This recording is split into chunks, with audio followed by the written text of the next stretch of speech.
fantastic talk about a topic that is most important. And I could start with asking, what is the thing that we see everywhere these days? Well, the answer is very simple. It's not ice cream, as you know from once. Well, anyways, no, it's APIs, right? It's APIs. We see APIs everywhere, and for good reason. And there's one expert in the room, actually, and this is Matt. Matt, may I ask you to come on stage? Please give an applause to Matt. Matt, we're so glad to have you here. You flew in from Texas. Flew in from Texas. And I think I can say Matt is one of the dinosaurs of OWASP. Yes, soon you'll be making oil out of me. Hopefully not in the next half an hour. Yes, you'll have to wait at least a half an hour before you get oil out of me. That's true. So without further ado, I would like to hand over to you, Matt. Thanks for being with us. Look forward to an interesting presentation. All right, thank you very much. Hello, everybody. I am going to be talking about hacking and defending APIs. Red and blue make purple.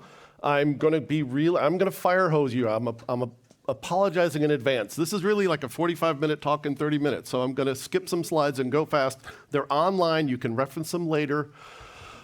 So take a deep breath and let's get going. All right, so we're going to have a very quick intro that I'm going to be very kind of prompt with.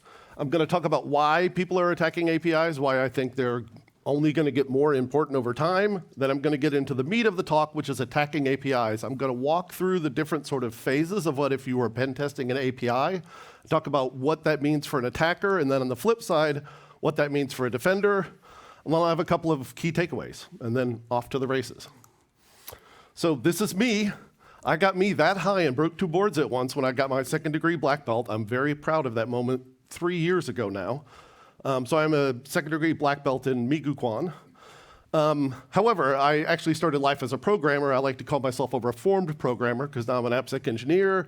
I am currently the CTO and co-founder of Defect Dojo Inc., if you're familiar with OWASP Defect Dojo. I'm a Go fanboy. I like the Go programming language. That's really all I want to write in these days. And just to set my biases, since the last commercial OS I used was Windows 2000. So since Windows 2000, I've been using only Linux. So I'm a Linux person. And I'm sorry, there's nothing wrong with other operating systems, and people have to do what they need to do, but I'm a Linux guy. So that may come out in my talk. So why would people want to attack APIs? What's interesting, what's neat about APIs? Well, APIs, they're like really simple, right? I mean, you write a program, there's some other program somewhere else across the network, you say, hey, I want some data, and it sends you back data, right? APIs, very simple. There's nothing to these things. Why would you attack them? Well, actually, if you do APIs for real in a business, they're all over the place. And there's APIs that call APIs, and APIs that go through an API gateway, or maybe you have a WAF in place, or maybe you have a different APIs for your mobile than your like SPA if you have a single page web application, right? So these things conceptually seem really simple. Your program asks me for something, and I send it back to them over a network. Who cares? But they're actually very complex when you put them in real use, in real businesses. The other thing is, let's say you have a solid AppSec program, right? And that's great if you do. The problem is there's a whole bunch of bits that are important to API security that may not be in your AppSec program. JWTs, API gateways, OpenID Connect, API specs, the OpenAPI spec, or Swagger, right? API inventories. All this stuff is just API specific, which you may or may not have as part of your program, so there could be gaps. Now, things like SAST and SCA and threat modeling, those will work for both. If you're lucky, your DAST tool understands APIs. They're getting better these days, but there's going to be limitations if you've traditionally just focused on AppSec tooling. And then on the control side of the house, you probably have partial coverage because, once again, those controls are probably focused on AppSec things. Now, there's a whole bunch of overlap, but you're probably not going to catch everything with just application security specific controls. You'll catch a lot, but you won't catch it all. Okay. And then finally, it's all about the data. So Clive Hubby, a British mathematician, is the person credited with saying data is the new oil. My proposition in this talk is that APIs are those data pipelines that is pushing around this new oil. That's why I think these are not going to go away. They're only going to be more important. Heck, we had conversations or questions about AI and getting that data, and they were like, oh, you just call an API and pull in that data. Well, guess what? There's an API and AI. I brought it in. I'm in the bingo game. But there you go, right? You've got APIs now powering as data ingestion to AI. And then finally, this is a very interesting aspect of AI API security is browsers have gotten a lot better since I wrote against Netscape. I have gray hair. This is why, right? Netscape was a very old browser. It wasn't so great, but it worked. But browsers over the years have gotten a whole bunch of really good security controls. And there's a ton of things you can do for a human using a browser. MFA, CAPTCHA, like geolocation, all those things that are interesting. Like, why is Matt suddenly buying stuff in Switzerland when he lives in Texas, right? That shows up really easily in a browser. APIs don't have that necessarily. They certainly can't answer CAPTCHAs. So as an attacker, APIs get to be a much more interesting target. And actually, I'm also to the OWASP podcast, and I had Neil Matatal, who used to work at GitHub, and every time GitHub increased the security of their login page, they could watch the attacks spike on their API. And that happened so frequently and so much that they removed the ability to log in, send a username and password, and get a token back from GitHub's API. They were willing to break that many clients simply to take that attack surface off the plate. So it's a very different environment, APIs. They're made to respond quickly, right? That's the whole goal. So as an attacker, if I'm doing attack automation, they just made my life better, right? So it's a very different environment from browsers. Okay, so types of attacks on APIs. And this is just a general way to think about pen testing as well. You have sort of a zero-knowledge attack, a black box attack, a gray box attack where I have a little bit of knowledge, white box where you have full, or crystal box where I have everything, and probably source code as well. These are just, if you're scoping a pen test, these are usually how they get scoped. But there's always one other type of scoping, right, that is common in these situations. Anybody know what that is? Pro bono pen testing, right? You put something on the internet and people attack it for you for free, right? This is great. You get free testing, no cost. So what that's going to happen, right? If you have an API, it will likely get attacked. If you put anything that listens on a port on the internet these days, it will get attacked. Okay, so I also like to talk about API security, breaking into three sort of major classifications. First one is API security posture, right? This is just understanding the inventory of your AIs, who should call that API, what data that API has. Is it internal? Is it external? Is it public-facing? Is it not public-facing, et cetera? Right? That's API security posture. Then there's runtime API security. And this is, I am watching the network traffic to and from that API to understand anomalies, weird traffic, attacks, et cetera. And then API security testing is, you hopefully have a well-trained individual or maybe a tool that knows how to poke at and otherwise investigate the security status of that API. However, for me, when I talk about testing with APIs, I'm really talking about DAST, dynamic testing, because for a SAST and SCA perspective, for that matter, there really isn't much of a difference, right? It's just source code, right? It's source code, or a SAST and SCA are investigating source code. They're not looking at API-specific things. So really, for me, API testing is generally just DAST. Oh, hello. I knew I lost it there. I didn't know I lost it there. And this is where the hand puppets come out. Oh, no hand puppets needed. Great. Yeah, so dynamic for testing. The other thing I like to talk about when talking about the security controls around an API is the three sort of fundamental things you have to think about when defining what is an API. You need a host name, right? Whatever thing that service is listening on. You need a path, right? Whatever the path is to that endpoint, and you need a method, right? Whatever HTTP method. Because if you change just one of those factors, the security configuration or considerations around that can radically change, right? So that first example, I'm doing a get of all users. Maybe that's interesting, maybe it's not, maybe it's public data, you don't care. But if I do a delete to all users, just changing the method, that's suddenly a very different security context to make a decision on. And then that second one, I'm posting to UAT and adding an admin user.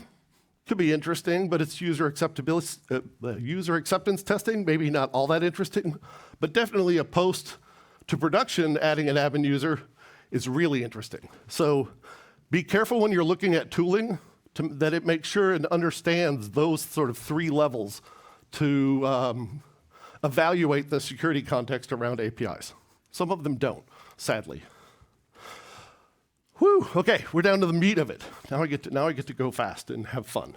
This is about attacking APIs. So the first step is recon, right? I'm going to find APIs to attack. Passive recon. So for me, passive recon is not sending any network traffic, AKA packets, to the target. I'm just doing Google searches, I'm looking at DNS, Shodan, whatever I need to find information about that API that's in scope for me to look at, right? GitHub issues, if it happens to be open source, those kind of things. For a defender, there's really not much you can do here, right? What do? Well, you don't let Google index you. You're not going to have that happen if you have a marketing department. If you have a public-facing API that's part of your product, you likely have a getting started page, or you have actually explanations and curl examples or postman collections or whatever to actually help people use it. So really, from a defender perspective, there's not much here. So that posture, runtime, and testing really don't count for recon. Not much you can do there. Active recon. So now I've decided to move to the next phase of I'm sending packets to your thing, right? This is where I'm initially just poking around at your API, trying to understand how to auth, what endpoints does it have. I might be using a local proxy to play around a little bit. I may be brute force API endpoints if I don't have good, if I haven't found like good data on what those actual APIs are, particularly if it's an API that is non-public. There's a tool called Kite Runner, by the way, that is great for API-focused brute forcing. As a defender, right, this looks like what I would call internet background radiation. This is just the junk noise that happens to any open port on the internet, unfortunately, right? For SPAs, I've got DevTool or DevTool equivalent in every browser, so I can poke at your thing that way.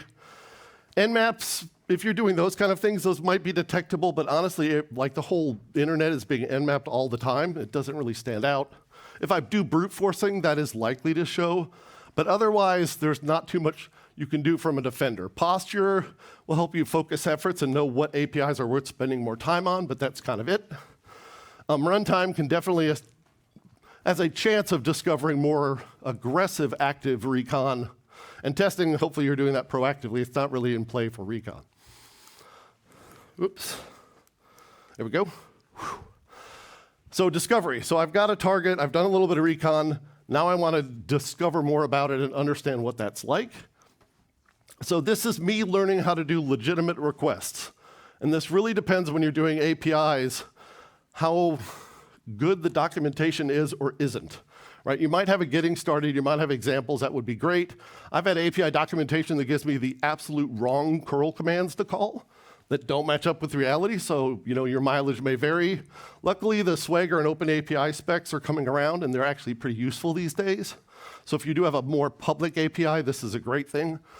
I have had to do things like put a legitimate client for that API and upstream it with a proxy just to see how the heck to talk to that thing, which is kind of unfortunate. And then you've got other tools you can use to do, you can proxy SPA traffic through something like Zap or those kind of things just to get an idea of what's going on as an attacker.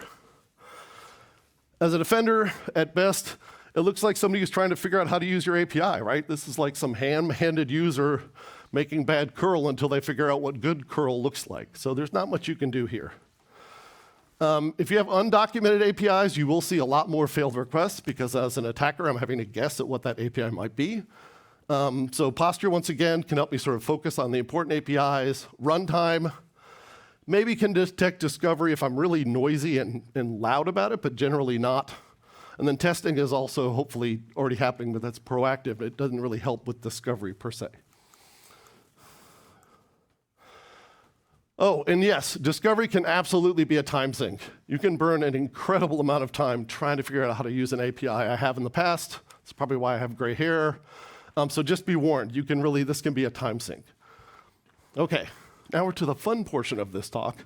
Let's talk about actively attacking those APIs.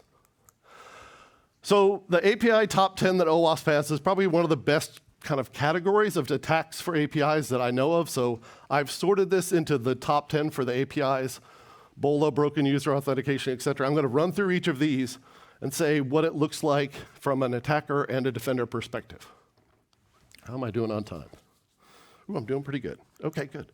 Yay. BOLA. That's the one I have a fancy graphic for. Broken object level authorization. Super common thing, right? In this case, it may be hard for you guys to read, but let's just pretend this is my bearer token. Here is me asking for my data with my user ID, which is some UUID, right? And then in the response, I get back my data, right? Here's my token, give me my data, here's your data. No big deal, right? This is valid. This is the happy path. The unhappy path is, this is my token, let me ask for somebody else's information, and you send me somebody else's information. Because on the API side of things, there's a check that says, is token valid? Oh, yes, it is. What data do you want? Here you go, right? There's no kind of connection between the person who owns that API token and the data they're asking for. This happens very frequently. It really depends if you have a good framework and or good developers writing the code behind this, but it's really easy to make this mistake. Do you have a good token? Great. What data do you need? Done. And bam, I've got BOLA. Oh, this is obviously invalid. So as an attacker, what do? Look for things that look like IDs and play around with those, to be quite honestly. And those things can be numeric. Sometimes they're string-based. They don't have to be numbers. There could be UUIDs, those kind of things. You make calls to other resources. If you're lucky in testing and you have 2 users, you can do something very interesting like create something as user 1. You know its ID. Ask for it as user 2. You shouldn't see it, right? That's a great way to test this if you're doing kind of more open testing, not like a blind pen test. And then you can look at response codes and time to respond and other things, sometimes to get a guess, but those are kind of rare. Okay, as a defender, this is where it gets really interesting. You have to have super deep inspection to be able to understand that Matt sent Matt's token but asked for his information, right? That is a very deep inspection. This all looks like normal JSON structured correctly. There's just an ID that's wrong, right, in that call. So it's really hard, especially for WAFs, to have the time, the computational time to be able to look at something that deeply. Usually, honestly, the tools that I've seen do this are offline, and they're reactive. They can't be proactive, just because you need to have a real deep understanding. If I'm testing for BOLA, I'm likely to cause a lot of authorization errors, so that's a great thing you can see as a defender. If you see 2 similar requests from the same client with different IDs, sometimes you can find that with ML. If I'm behind a proxy, that may be a false positive, so that's not a perfect example. And this is, again, where posture helps you understand what are your most risky and most worthy of protecting APIs. Runtime is probably the best way to detect BOLA attacks, and hopefully you have BOLA checks in your testing. And if you're testing internally, you know all those IDs. These are like really easy tests to write, which is kind of a good thing for the defender side of the house. Okay. Broken user authentication. This is when you have an API that allows you to, air quotes, log in, which allows me to do things like brute forcing credentials. And remember earlier when I said APIs are designed to respond quickly, that really helps my brute forcing. I can't have an MFA capture or those other kind of things you do in a browser, right? Tell me the 5 fire hydrants, you bit of Python code. Doesn't really work very well. And you can make all kinds of mistakes with JWTs. It's a great spec if you pick the right bits of it, but if you don't pick the right bits of it, you can really shoot yourself in the foot. And I have a resource. This JWT best practices is a fantastic guide if you're dealing with JWTs. You need to know how to secure them. Highly, highly recommend looking at that. But luckily, from a defender point of view, brute force attacks, password spraying, those kind of things are pretty noisy, so you will see them. You'll have to do some kind of code analysis of your JWT generations just to understand if they're safe, but like that JWT tool on the left side there is a great tool to get an understanding of how well your JWTs are created. And then once again, posture lets you know if you have APIs that allow login. Runtime can detect brute forcing or spraying, or if I'm playing with JWTs and you have decent enough inspection, you can catch that. And then testing, obviously, you'll hopefully do that. Particularly if you have login, test that ahead of time. Although I would honestly argue to not put login ever in an API, put it in a web page, and let some human go to a website and pull a token that they give to their Python program or whatever they want to write their API client in. Okay. Excessive data exposure. This is another great one. And it's very, well, I understand why this happens. So as a developer, I'm asked to make all of our data available via an API because it's going to help accelerate our product growth, blah, blah, blah, right?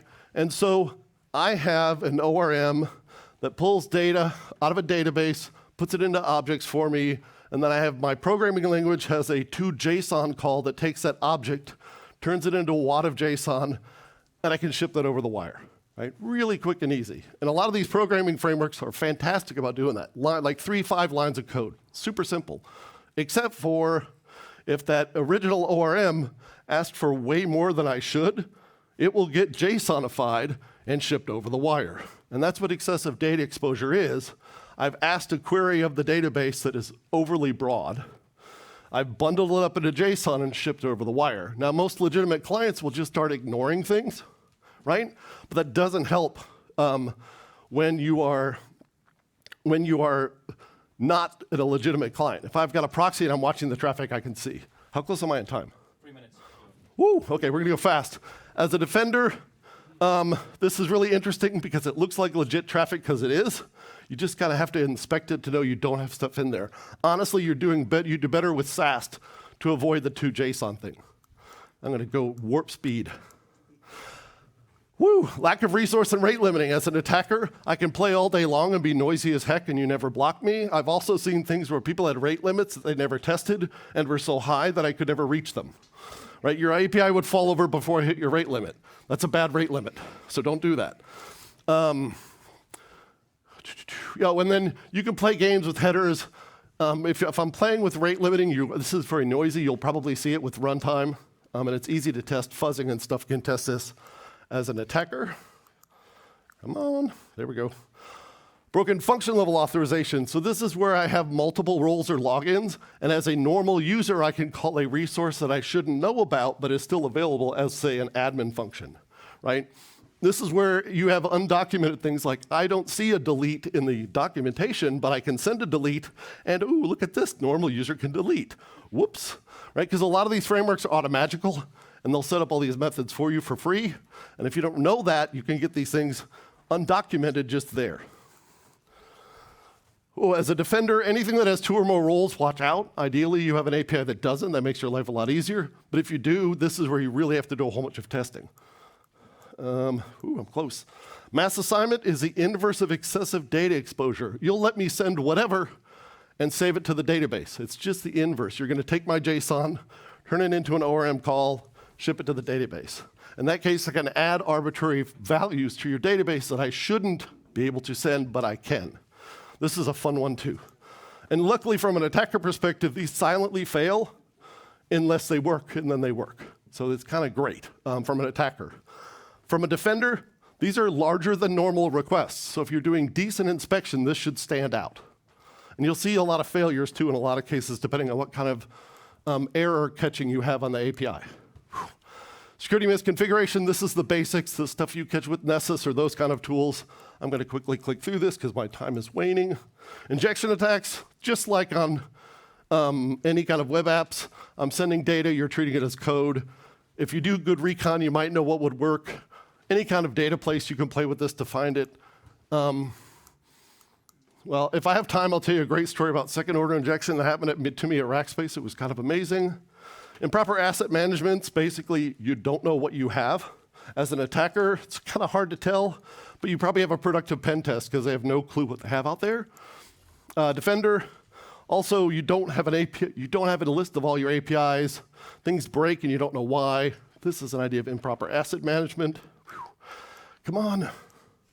Insufficient logging and monitoring, right? I can put like script tag and a phone number, and it just says 200, thank you. This is kind of odd, but it happens all the time. And then as a defender, you have no way to debug stuff. Things break, and you don't know why. This is why. And then, how am I on time? -2. Oh, shoot, bonus material. Fuzzing, do it. It's great as an attacker, and it's really noisy as a defender. Really quick, most QA tests you can do automation with, but they only look at the data inside of a valid structure. If you really want to have fun as an attacker, mess with the structure of the data. Send 3 of the things you're only supposed to send 1 of, and watch the thing fall over. I've seen this multiple times. This is a great, for an attacker, structural attacks are fun. I put 32 meg of space between 2 XML elements in 1 request and DOSed a service one time. This is the dumbest request ever, but it took it out, so it works. GraphQL, I'm going to leave this to you guys to read. It's kind of like putting SQL with REST in front of it. And oh my goodness, it's interesting to secure, and you can get the entire schema out of it. But this is a thing for you. In conclusion, if you know how to test a web app, you kind of know how to test an API. It's just a web app without a UI, right? And then there are gaps in security controls that won't cover what's for API, so make sure you look at that. I wrote this web page, and it's been added to by a whole bunch of people in the community. It's a list of API tools broken into if they do posture, runtime, or security testing. So this is a super useful resource. And if you have more, send me a PR or send me an email. I'll happily add them. This is a great thing. Woo! And then I have a chart in here of where the different posture and risk management are good or bad. Sorry for drowning you in me talking for 30 minutes in a 45-minute talk. And woo! Okay, I'm done. Thank you so much, Matt. Well done, well done. I made it to the end.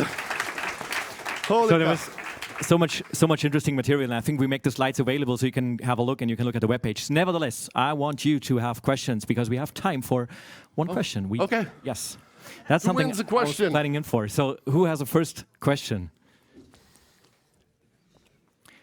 If not, Whose brain hasn't exploded? I have 2 questions for you. Can Yes. you tell us, in your career, with all the experience that you have, what was the greatest fuck-up that you did in API testing? API testing? Be honest. Be honest.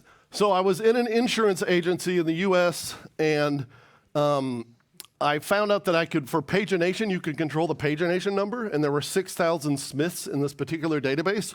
So I set the number of pagination to 6,000 some odd, and had 11 sweaty minutes waiting for the response, because I thought I DOSed them. And oh, by the way, I was on site. So I was downstairs in the basement of this insurance company thinking I knocked them offline, but I didn't. I just had 11 sweaty minutes. Great. Time pressure, right? Yes. Great. So let's thank again to Matt. Thanks, Matt. Thank you very much. I'll be around if you have questions. Please ask me.